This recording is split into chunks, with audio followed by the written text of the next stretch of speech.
Oi pessoal, tudo bem? Vamos continuar lendo Chico Xavier nesse livro Boa Nova, ditado por Humberto de Campos. Esse que eu li, que é o segundo livro preferido de toda a obra de Chico Xavier, de todos os quase, eu não sei se foram mais de 500 ou quase 500 livros que ele psicografou. E ele disse então que esse é o segundo preferido, porque o primeiro foi Paulo Estevão, pelo que eu li do que ele disse. Paulo Estevão seria o preferido dele, faz parte daquela série Romances de Emmanuel, porque foi ditado por Emmanuel. E eu pretendia estar fazendo primeiro essa série aqui nesses finais de semana. Porém, como tem esse que eu li também, que é o segundo preferido de Chico, então eu quis trazer esse no meio da série. E o próximo que eu pretendo fazer é então a história do próprio Emmanuel há 2000 anos, que também é óbvio ditado por ele, faz parte da série Romances de Emmanuel. O Paulo Estevão eu deixo aqui se vocês quiserem ver, é a história então de Paulo de Tarso, a história verídica dele, que acho que quase todo mundo conhece, que ele então era um doutor da lei mosaica, em que aplicava aquela lei olho por olho, dente por dente, sem dó nem piedade.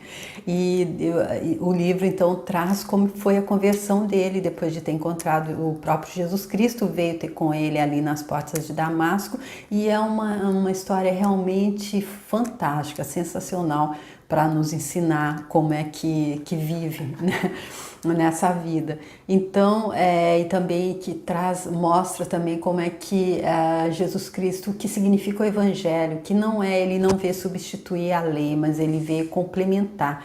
Trouxe então o amor fraternal, o amor incondicional, para ser colocado então ali juntamente dos 10 mandamentos.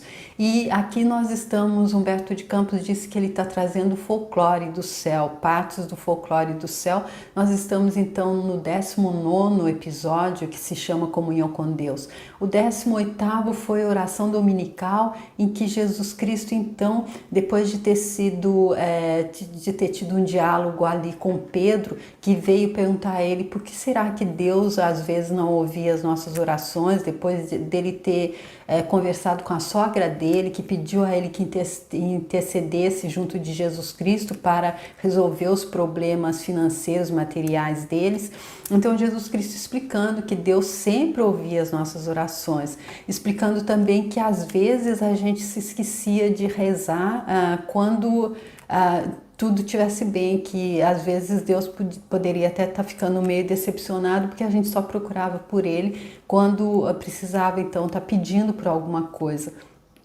E no final os apóstolos então pediram a Ele para ensina-nos a rezar, e aí então Ele trouxe a oração que é conhecida no mundo todo, o Pai Nosso.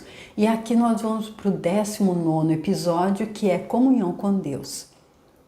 As elucidações do mestre relativamente à oração sempre encontravam nos discípulos certa perplexidade, quase que invariavelmente em virtude das ideias novas que continham acerca da concepção de Deus como Pai carinhoso e amigo. Aquela necessidade de comunhão com o amor dele, que Jesus não se cansava de salientar, lhes aparecia como problema obscuro que o homem do mundo não conseguiria realizar.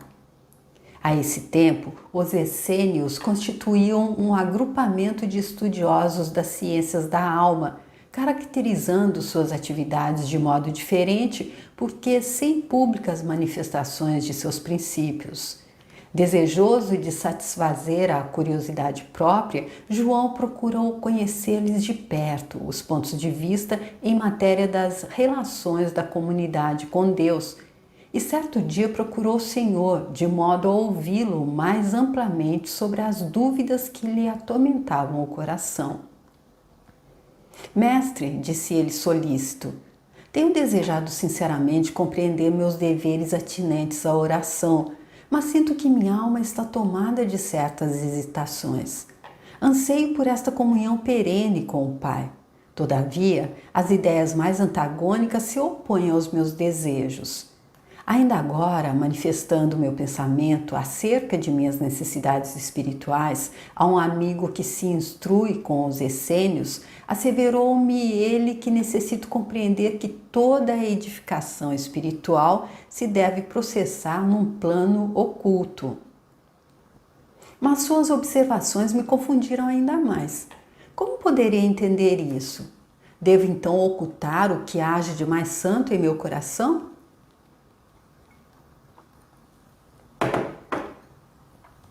O Messias, arrancado de suas meditações,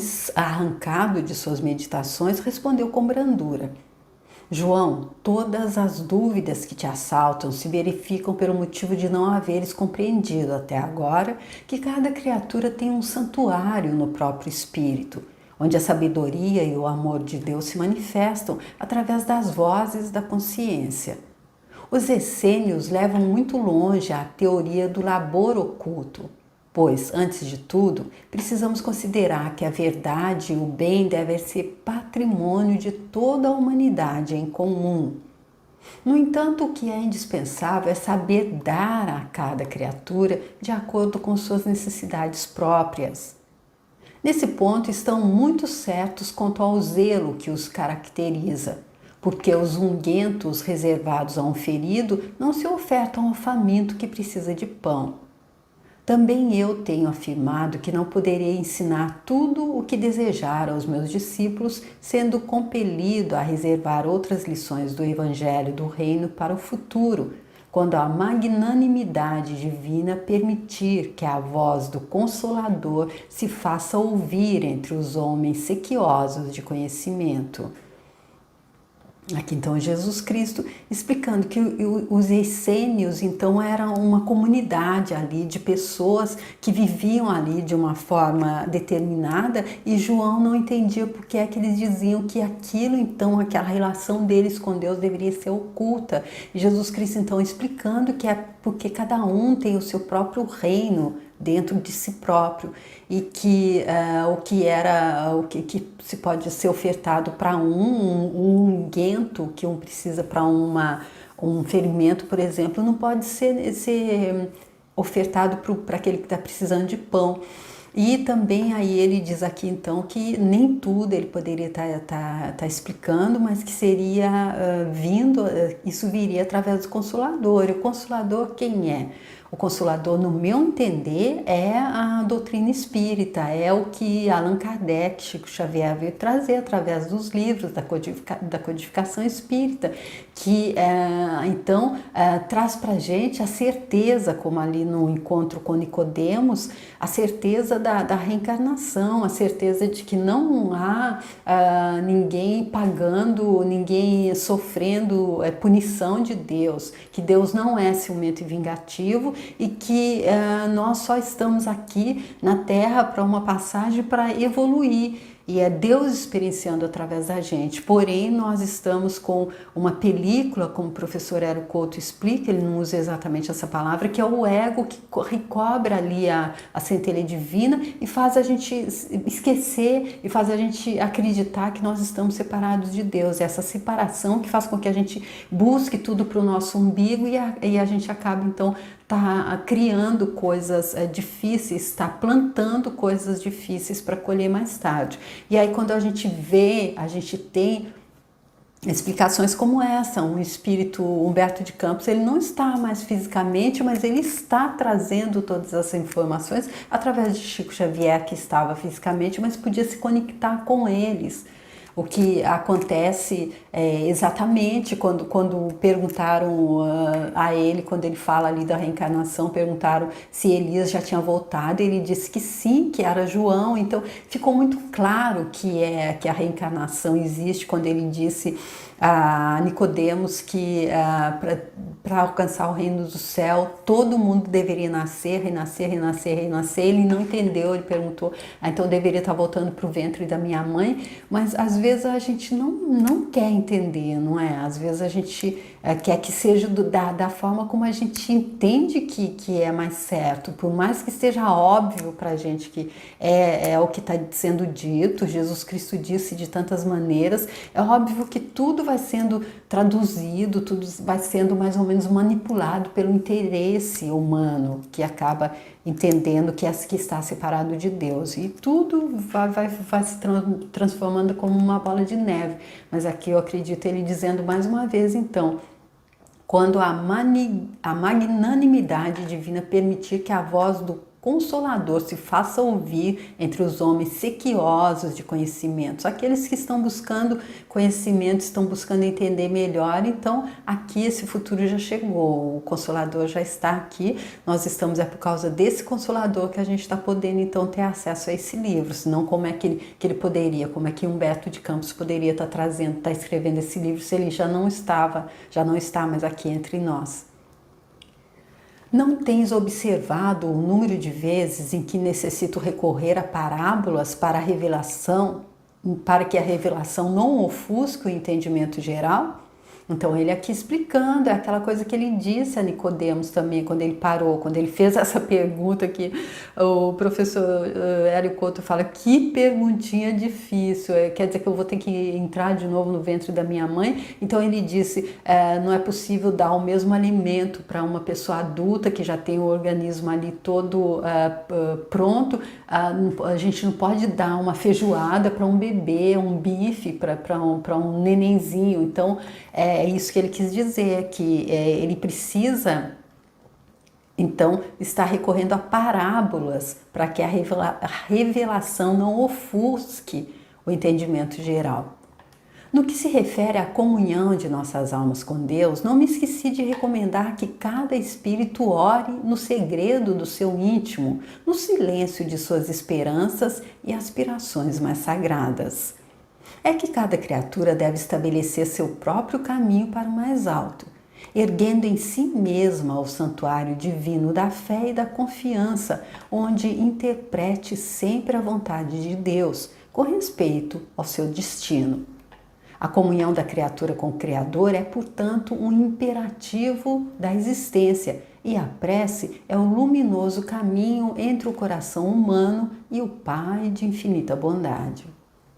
Então aqui ele falando um pouco mais sobre a prece, então, que ele deve ser assim, essa deve ser feita ali no segredo do nosso íntimo, explicando por que é que os essênios, eles já tinham bastante mais, acredito que claridade sobre isso, sabedoria sobre isso que a gente, não é? Aquela coisa de que a prece verdadeira é aquela que está vindo do nosso íntimo, da nossa alma realmente. Que o que está saindo da nossa boca a gente pode estar fazendo louvores lindíssimos a Deus, saindo pela boca, e Ele está conhecendo o nosso íntimo, está ali, é Ele que nos anima, Ele está vendo ali, a gente, como o professor Hélio Couto diz, nós estamos em Deus, é como Daniel, então, na barriga da baleia, e fico devendo, outra vez eu falei, eu não sei se está certo, se é Daniel, na barriga da baleia, nós estamos contidos em Deus e contemos Deus em nós. Então, como é que a gente pode acreditar que a gente pode dizer alguma coisa e enganá-lo? Então, é isso, a gente ora no segredo do nosso íntimo, ali só entre nós e Deus. O apóstolo escutou as observações do mestre, parecendo meditar austeramente, entretanto obtemperou. Mas a oração deve ser louvor ou súplica? Ao que Jesus respondeu com bondade. Por prece devemos interpretar todo ato de relação entre o homem e Deus. Devido a isso mesmo, como expressão de agradecimento ou de rogativa, a oração é sempre um esforço da criatura em face da providência divina. Os que apenas suplicam podem ser ignorantes, os que louvam podem ser somente preguiçosos. Todo aquele, porém, que trabalha pelo bem com suas mãos e com o pensamento, esse é o filho que aprendeu a orar, na exaltação ou na rogativa, porque em todas as circunstâncias será fiel a Deus, consciente de que a vontade do Pai é mais justa e sábia do que a sua própria. E olha, gente, ele aqui explicando que a melhor oração mesmo é aquela que a gente mostra com os nossos atos, com as nossas ações, pois aquele que suplica pode ser um ignorante, os que louvam podem ser somente preguiçosos. Aí aquele que trabalha pelo bem com suas mãos e com seu pensamento, aquele está fazendo a oração que chega direto a Deus. Esse é o filho que aprendeu a orar. Que interessante isso que ele destaca, não é? Aquela coisa, a gente pode estar orando para louvar, louvando a Deus o tempo todo, mas se nós não estamos a serviço... E como ser leal a Deus na oração? Interrogou o apóstolo, evidenciando suas dificuldades intelectuais. A prece já não representa em si mesma um sinal de confiança? Jesus contemplou-o com sua serenidade imperturbável e retrucou: será que também tu não entendes? Não obstante a confiança expressa na oração e a fé tributada à providência superior, é preciso colocar acima delas a certeza de que os desígnios celestiais são mais sábios e misericordiosos do que o capricho próprio. É necessário que cada um se una ao Pai, comungando com sua vontade generosa e justa, ainda que seja contrariado em determinadas ocasiões. Aquela coisa de seja feita a vossa vontade, não é? Porque eu acredito que a vontade de Deus é que a gente seja feliz, então por que a gente temer em abrir, em soltar? Não é? O professor Hélio Couto diz também que soltar é a coisa mais grandiosa, não se apegar em nada, solta e deixa na mão de Deus. Eu acredito que seja isso, comungando com a sua vontade generosa e justa, diz tudo. Deus é generoso e justo, não é ciumento e vingativo. Aí se a gente acredita nesse Deus, aí sim a gente tem que ficar segurando, porque, poxa, um Deus ciumento e vingativo, o que a gente pode esperar dele? Não, mas aqui Jesus Cristo explicando que esse Deus que ele veio nos ensinar a chamar de Pai é generoso e justo. Então, ainda que as nossas vontades sejam contrariadas em determinadas ocasiões, é exatamente porque ele quer o nosso bem, acredito. Em suma, é imprescindível que sejamos de Deus. Quanto às lições dessa fidelidade, observemos a própria natureza em suas manifestações mais simples.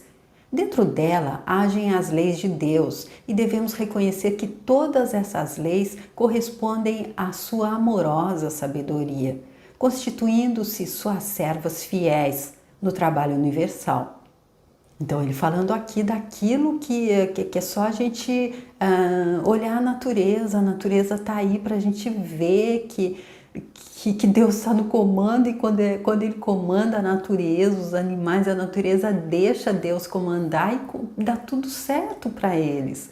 E então, ele dizendo então que as leis naturais que são absolutas, elas constituem-se servas fiéis de Deus no trabalho universal. É através das leis que Deus comanda tudo, de forma que dê tudo certo. E as leis, elas são para todos. A gente, queira ou não, nós estamos sob essas leis. E se a gente entende isso e dança conforme a música, aí fica super fácil. Mas se a gente começa a resistir e querer que seja feito do nosso modo, aí é que a gente traz a dificuldade para a nossa vida. Já ouviste falar alguma vez que o sol se afastou do céu, cansado da paisagem escura da terra, alegando a necessidade de repousar?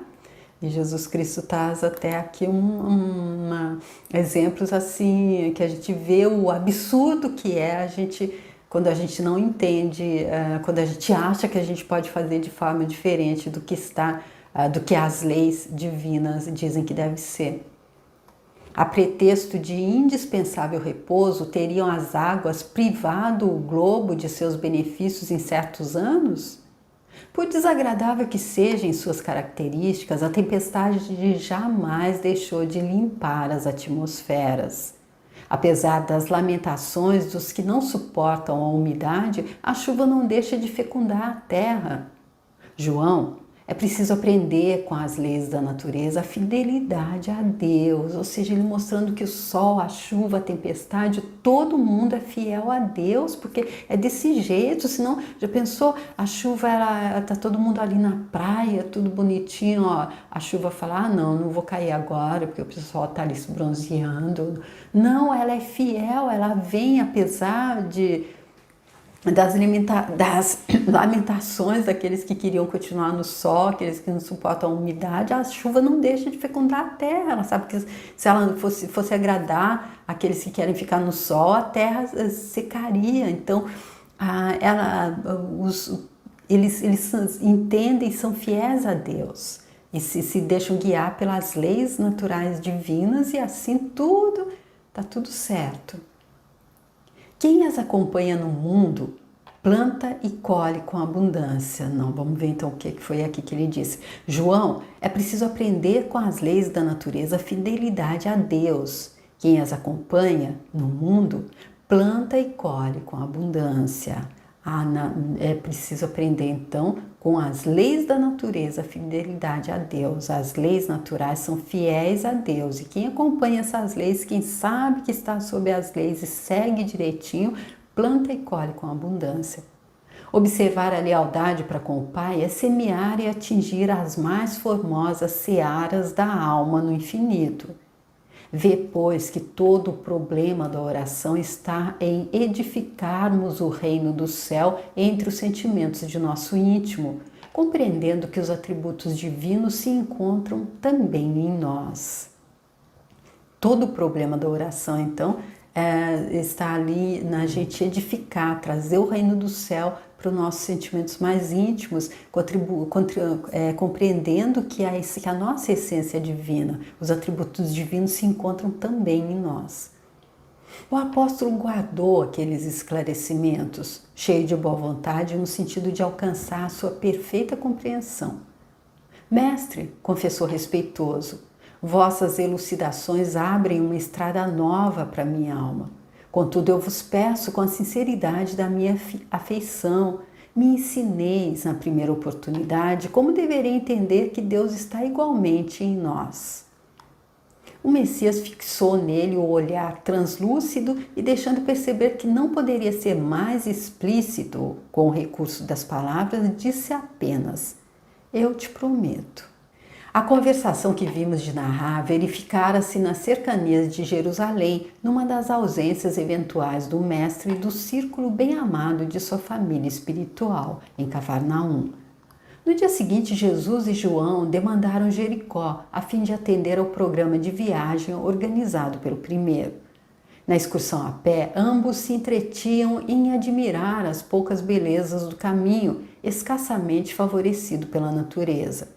A paisagem era árida e as árvores existentes apresentavam as frondes recurvadas, entremostrando a pobreza da região que não lhes incentivava o desenvolvimento.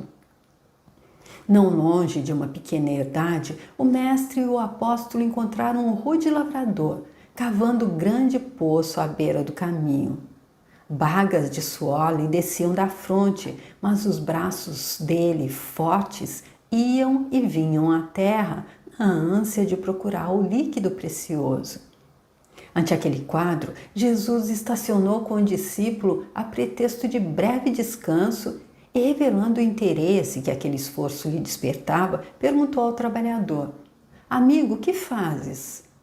Busco a água que nos falta, redarguiu com um sorriso o interpelado. A chuva é assim tão escassa nestas paragens? Tornou Jesus evidenciando afetuoso cuidado.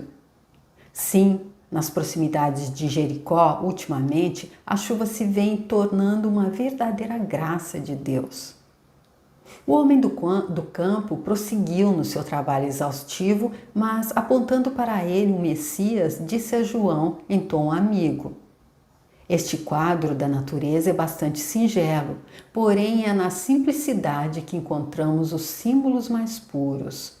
Observa, João, que este homem compreende que sem a chuva não haveria mananciais na terra, mas não para em seu esforço procurando o reservatório que a providência divina armazenou no subsolo. A imagem é pálida, todavia chega para compreenderes como Deus reside também em nós. Dentro do símbolo, temos de entender a chuva como o favor da sua misericórdia, sem o qual nada possuiríamos. Esta paisagem deserta de Jericó pode representar a alma humana, vazia de sentimentos santificadores. Este trabalhador simboliza o cristão ativo, cavando junto dos caminhos áridos, muitas vezes com sacrifício, suor e lágrimas, para encontrar a luz divina em seu coração. E a água é o símbolo mais perfeito da essência de Deus, que tanto está nos céus como na terra.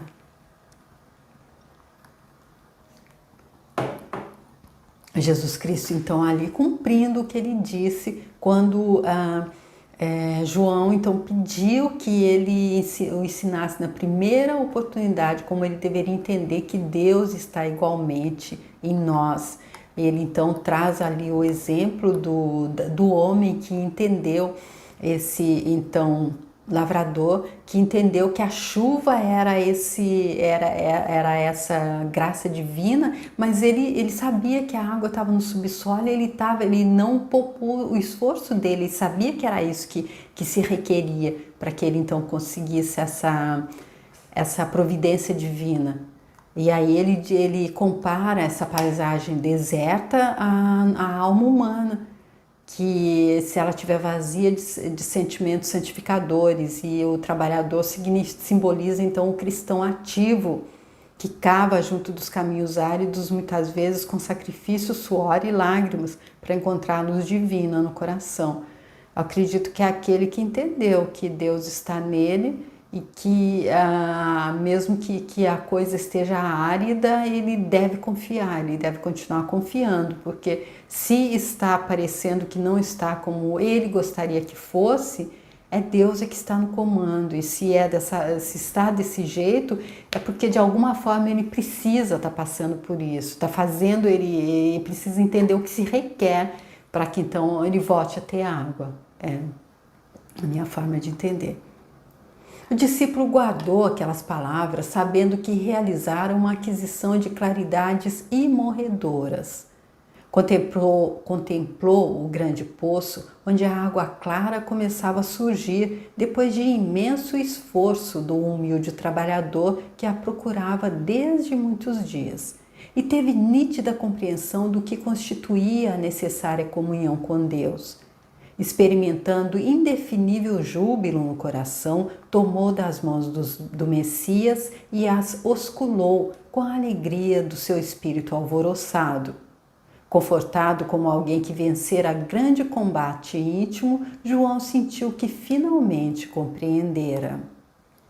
Então João entendeu com essa forma de Jesus Cristo mostrar então para ele que a água é o símbolo mais perfeito da essência de Deus, e então o grande poço ali onde a água clara começava a surgir depois do imenso esforço do humilde trabalhador que a procurava desde muitos dias. Então eu acredito que seja isso, essa essência de Deus que está em nós, ainda que ela fique ali, fique árido um pouco, que a gente acha que a gente está sozinho, que está muito difícil, enquanto a gente está se identificando então com o ego, enquanto a gente está vendo aquela paisagem árida e não está chovendo, e a gente, mas Deus me esqueceu, e a gente esquece que se a gente cavar, se a gente buscar, a gente vai encontrar um manancial que está dentro de nós mesmos. Eu acredito espero que eu tenha entendido como João entendeu, espero que tenha sido essa, porque está bem claro, foi desse jeito, dessa forma. Acredito que Jesus Cristo encontrou para deixar claro. Então, como seria grandioso poder beijar as mãos dele, como fez João. Então a gente concluiu-se aqui então o 19º episódio, e o próximo então vai ser o episódio que vai falar então de Maria de Magdala, o 20º, tá bom? Eu espero que vocês continuem comigo a leitura desse livro grandioso, tão lindo, de Humberto de Campos, psicografado por Chico Xavier, o livro Boa Nova, que traz todas essas lições tão grandiosas de Jesus Cristo para nos ajudar nessa nossa caminhada. Aqui onde o próprio Humberto de Campos diz, nós estamos em trânsito. Nós que somos seres divinos infinitos, somos Deus experienciando através da gente, estamos seres humanos. E Jesus Cristo trazendo aqui como é que a gente faz para fazer essa travessia da forma mais fácil e grandiosa possível, e como é que a gente faz para entrar em fase com o todo, como diz o professor Hélio Couto. Então eu fico por aqui nesse 19º episódio, espero que vocês possam estar comigo para o 20º. Obrigada, tchau!